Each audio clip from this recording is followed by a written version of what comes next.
got around to watching all 3 Black Christmas movies for the very first time, so it's time to talk about them.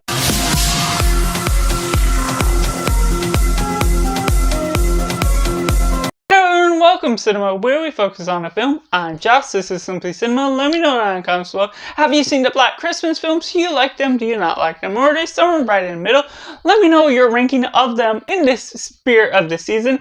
But going right into it, in last place we have Black Christmas 2019. Now this one totally changed the game for the natural state of what you're getting out of this idea. You're totally twisting the idea of Billy by removing him and essentially rebranding him with this satanic type of cult that's not necessarily along those lines, but it's very generalized in the state of what it's speaking with its thematic ideas. It's sort of heading in the right direction of what could be potentially asking for originally taking this sort of idea about girls being attacked and everything, and it's going about this idea of traumatized from assault, and so that's sort of the right approach if you're trying to create an original idea for this new movie.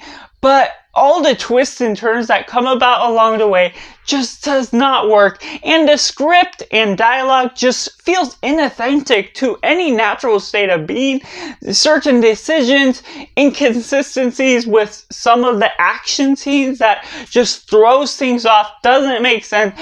Just the way they're going about all the thematic ideas, I just don't know what they're trying to really say about men, about women, about anything. It feels like a feminist movie in one regard, but they're very simplifying the natural state and generalizing men in this box where they're all the same, that you don't necessarily know what sort of picture they're trying to paint, even though they're really degrading the atmosphere with who girls are and then who men are, putting them in this natural state where they're hypnotized within this cultish type of thing that end up attacking the girls.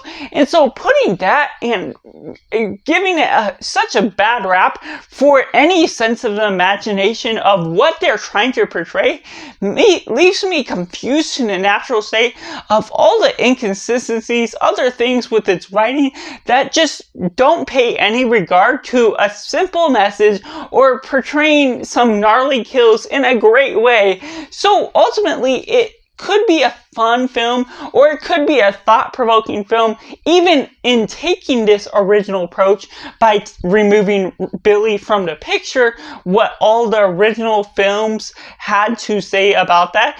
I could speak upon creating an original idea, but this certainly is not the way to go. And taking in number 2, we have Black Christmas 2006. Now this certainly has its own approach to it that goes about, adds more lore to Billy, goes about these different flashbacks that can unfortunately be distracting to the film, and it makes the film feel uneven because it's about the first 2/3 of the film. You get these random flashbacks that go about through the storytelling of what the people in the house are talking to the others about Billy and the legend of him, as well as the sister. That's a new inclusion to the plot that comes about as a whole. It becomes interesting. There's certainly some gnarly kills that makes it worth the watch to some regard, but the characters don't necessarily feel as compelling, or the actions that come about, things don't always make sense to the decisions that are made, but that makes it sort of the baseline of a typical horror film.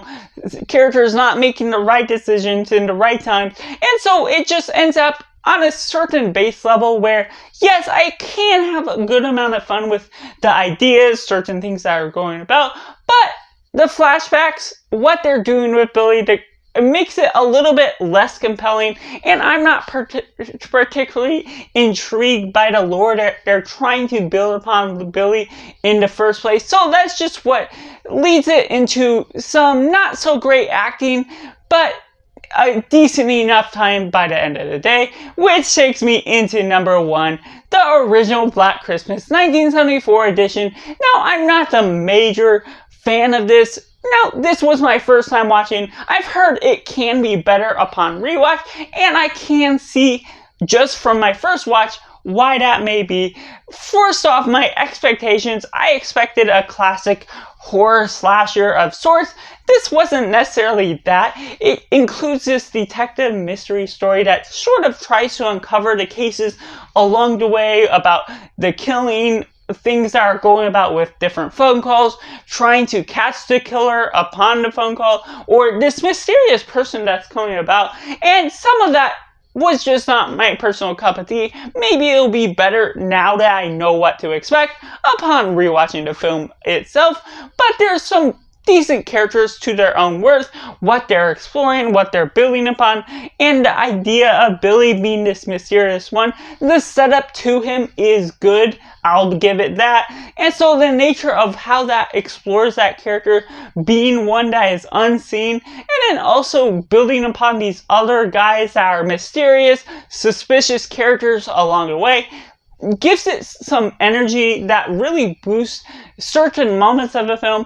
Great kills, especially for the time that it was being. Obviously, it's not necessarily as brutal, as realistic looking as it may look like today, but ultimately it still has and pays homage to what is all going on in this classic horror film that builds upon the nature, has the Christmas thematic ideas, the elements, and the nature of what all you're getting out of the characters makes it actually something interesting, leading on to this surprising twist, leading on throughout the film, and then making that big realization at the end of the film, what is ultimately going on, because there's confusing details, but when all things are answered within that final minute scene at the end before the credits roll, that's where it all finishes off with a bang, makes you realize that there's more to the story that you just could not expect to be had at the end of the day. So that's just my personal ranking of all three Black Christmas films, from my least favorite to my favorite.